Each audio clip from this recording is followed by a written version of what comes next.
My name is Claire, and the moment I pulled that soggy savings book from the trash bin at my mother's graveside, I knew my entire life was about to shatter in ways I couldn't yet comprehend. The funeral was suffocating. Too many flowers, too many lies whispered by people who barely knew her. My mother had raised me alone, worked double shifts at the hospital for 30 years, and built something sacred with her own hands. That savings book represented every sacrifice, every missed birthday, every time she'd chosen my future over her own. When I opened it at the cemetery, Marcus grabbed my wrist, so hard I felt the bones shift. "Bury that piece of paper with it," he hissed, his face twisted in a rage I'd never seen before. Not sadness, not grief. Pure, animalistic rage. I didn't think. I just ran. The bank manager's face went white as I stood there, dripping wet earth on his mahogany desk, the account number trembling in my hands. He made the call before I could even speak. "Don't go anywhere," he said quietly, his eyes locked on mine with something that looked like pity. That's when I understood. Marcus didn't want that book buried because of what it said about my mother. He wanted it buried because of what it revealed about him. The police officer sat across from me in that sterile bank office, her notebook open, her expression carefully neutral. Officer Rivera, her nameplate read. She'd seen this before.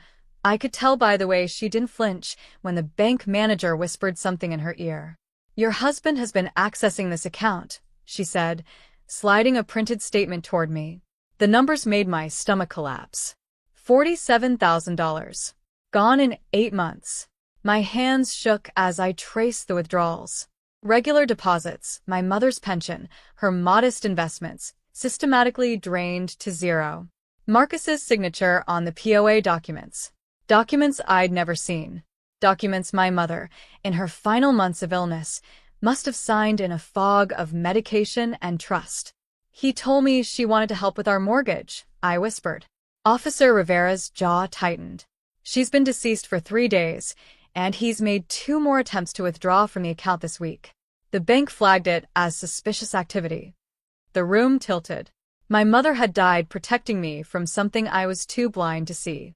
She'd gone to her grave knowing what he was doing and said nothing, probably to spare me the choice between my marriage and the truth.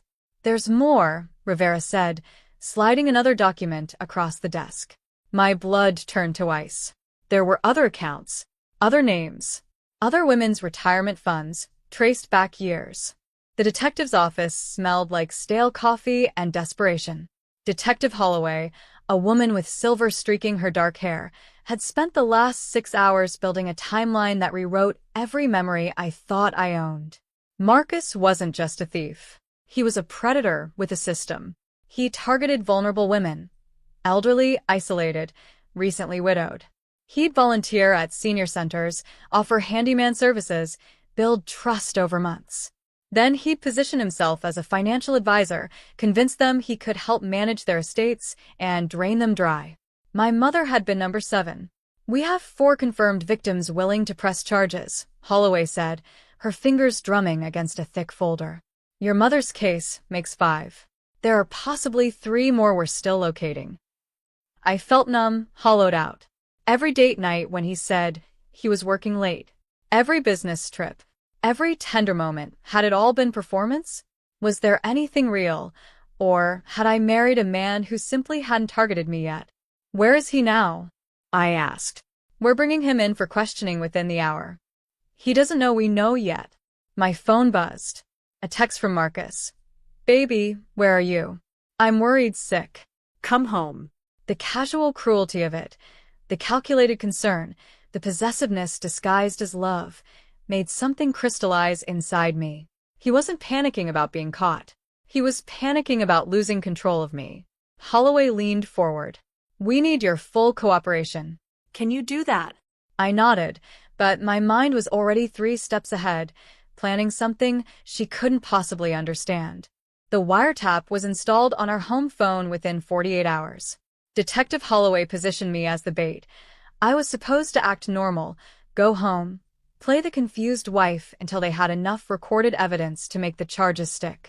But normal is impossible when you're living with a monster who's finally realized you know. Marcus came home that evening with flowers. Expensive ones, the kind he never bought me.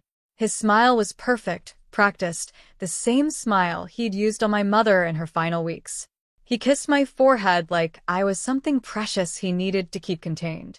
"Terrible day," he said, pouring wine with steady hands. "The police came to the office. Some ridiculous misunderstanding about your mother's account." I explained everything. How she wanted to gift us money, how the paperwork must have gotten confused. I watched him lie with such ease that I understood. He'd been lying longer than we'd been married. The man I thought I knew had never existed. I'd married a stranger wearing a human suit. "They believe you?" I asked carefully. "Of course. It's all documented. Your mother signed everything voluntarily." He touched my face. "I would never do anything to hurt you, Claire. You know that." The tenderness in his voice made my skin crawl. I realized then that the worst part wasn't the theft or the betrayal.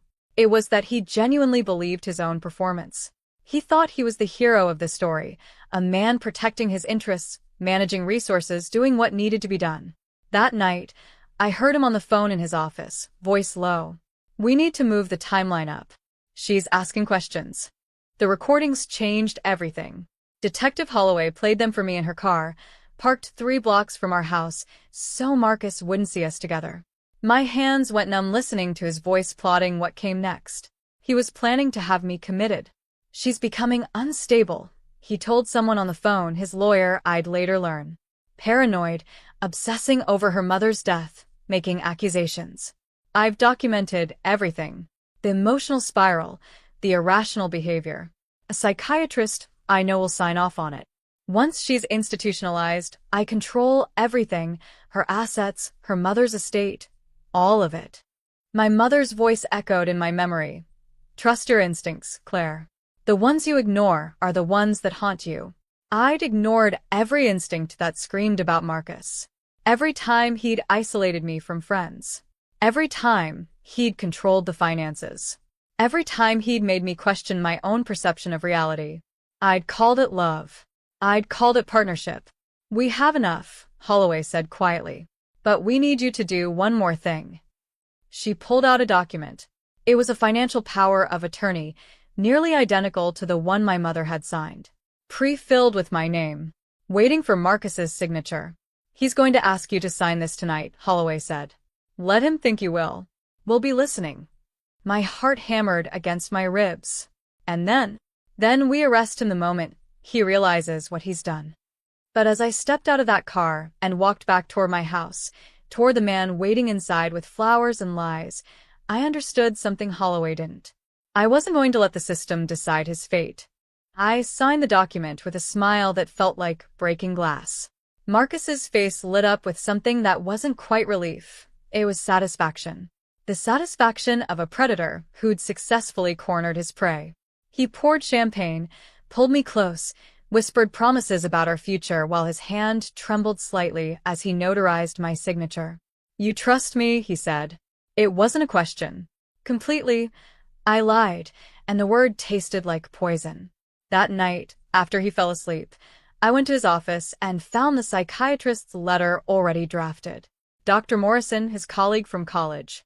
The evaluation was already written, symptoms already documented, commitment papers already prepared. All they needed was my signature on the POA, and I'd be erased, a hysteric, an unreliable narrator of my own life. My mother had been right about one thing. The people who love you don't erase you. They don't steal from your grave while you're still warm in it. I made copies of everything. The financial records, the doctored psychiatric assessments, the recorded phone calls. I sent them to 7 news outlets, the State Medical Board, and the FBI's White-Collar Crime Division. Not anonymously, with my full name and my testimony. Then I called Detective Holloway. "I'm ready," I said. The next morning, Marcus was arrested at his office in front of his colleagues. The news broke within hours. His face, finally stripped of that perfect mask, was everywhere. The charming financial advisor. The serial predator. The man who'd stolen from the dying while their families grieved. But what I hadn't anticipated was how the internet would respond when they learned his wife had brought him down. Some called me a hero. Others called me a liar, a gold digger, a woman scorned. The cruelty was almost as suffocating as his love had been. The trial lasted 4 months. I testified for 3 days straight, my voice steady even as Marcus's eyes tried to burn holes through me from the defendant's table. His lawyer painted me as unstable, vengeful, a woman destroying a good man out of spite. The prosecution showed the receipts, the forged documents, the victims whose life savings he'd stolen. My mother's case was the centerpiece.